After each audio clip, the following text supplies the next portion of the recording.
Terus dilanjutkan tentang kebijaksanaan lagi. Dog bark at what they don't understand. Ini nyindir luar biasa. Anjing itu menggonggong pada apa yang tidak mereka mengerti. Berarti apa? Orang itu semakin banyak ngomong menunjukkan dia tidak paham. Kalau sudah paham ya diem. Biasanya begitu. Jadi kalau orang sibuk bahas sesuatu, apalagi sambil menyalah-nyalahkan yang lain tentang sesuatu itu, biasanya dia belum paham, belum yakin benar dengan pandangannya. Dog bark at what they don't understand. Jadi anjing itu kan begitu. Kalau ada orang lewat yang dia tidak tahu, dia curiga kan terus dia menggonggong pada apa yang tidak dia paham. Makanya kalian ayo dikurangi menggonggongnya. Ya, jadi kenapa? Ya menunjukkan kita belum paham. Jadi jangan terlalu banyak menggonggong. Kita sibuknya pada yang tidak kita pahami. Oke, nasihat yang selanjutnya, it's not too late to seek a newer world. Masih belum terlambat untuk mencari dunia yang baru. Hidup ini hakikatnya perubahan. Kekurangan kita banyak, ya pasti. Ayo kita perbaiki, kita bangun dunia yang baru. Masih belum terlambat. Tidak ada kata terlambat kita untuk membangun dunia yang baru. Meskipun pemilu sudah selesai, menteri sudah dipilih, tidak apa-apa. Sudah yang jalan biar jalan, kita bangun dunia yang baru. Dan yang terakhir, kuncinya untuk bisa membangun dunia yang baru apa? Kesadaran. Kenapa kesadaran? Karena other men are unaware of what they do when they are awake, just as they are forgetful of what they do when they are asleep.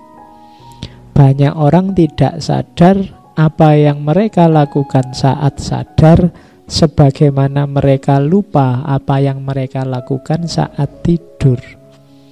Hidup kita ternyata sering tidak sadar. Tidak sadar itu berarti melakukan sesuatu tanpa pertimbangan-pertimbangan, tanpa disadari. Biasanya ini karena rutinitas-rutinitas, karena tekanan masyarakat sekitar macam-macam yang kita jalan begitu saja, tidak reflektif, tanpa ada kesadaran. Maka kalau kita tidak sadar, ya kita susah membangun dunia yang baru. Jadi syarat pertama kesadaran. Pengetahuan saja belum cukup, harus ada kesadaran. Dan jangan banyak teriak, belajar saja yang banyak. Kenapa jangan banyak teriak? Karena banyak teriak menunjukkan kita belum paham. Kenapa? Karena silent is healing. Ketenangan itu menyembuhkan. Kediaman itu menyembuhkan, healing. Jadi carilah momen-momen silent untuk menyembuhkan jiwa kita. Ambillah waktu sebentar untuk tenang. Hidup kita ini ramenya luar biasa. Kamu sendirian pun kadang-kadang juga rame. Pikiran kita ini macam-macam. Sudah mau tidur, itu di pikiran kita masih ributnya luar biasa. Besok mau apa saja, bangun jam berapa, enaknya berangkat ke kampus pada waktunya, apa ditelatin aja 10-10 menit, apa pokoknya rame terus pikiranmu.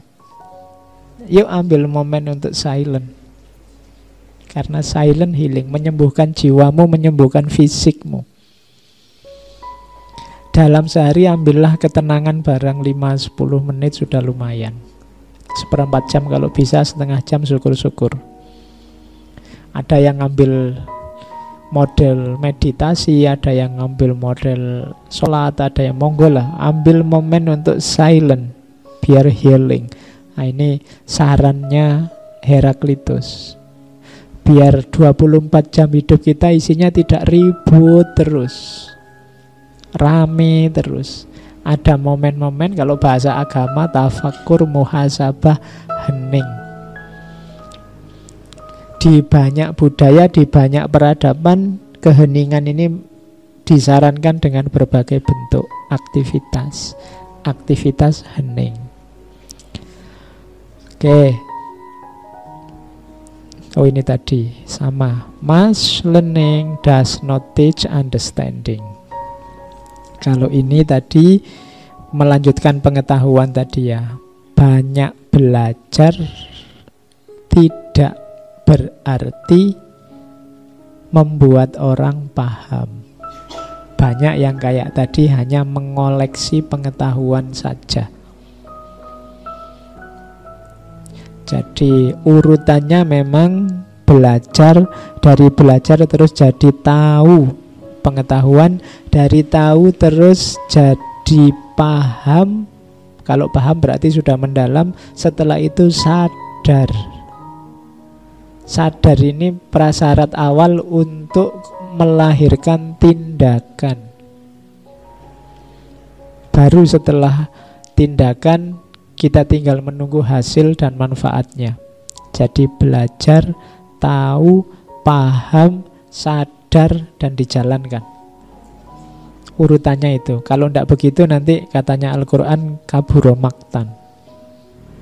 Kamu hanya ngomong. Ngaji filsafat sampai 200 sekian, kamu ada di level mana? Belajar, tahu, paham, sadar, apa tindakan? Apa masih belajar saja, Pak? Tahu saja belum, saya tidak paham-paham sejak dulu misalnya. Ya tidak apa-apa, harus berusaha untuk naik kelas.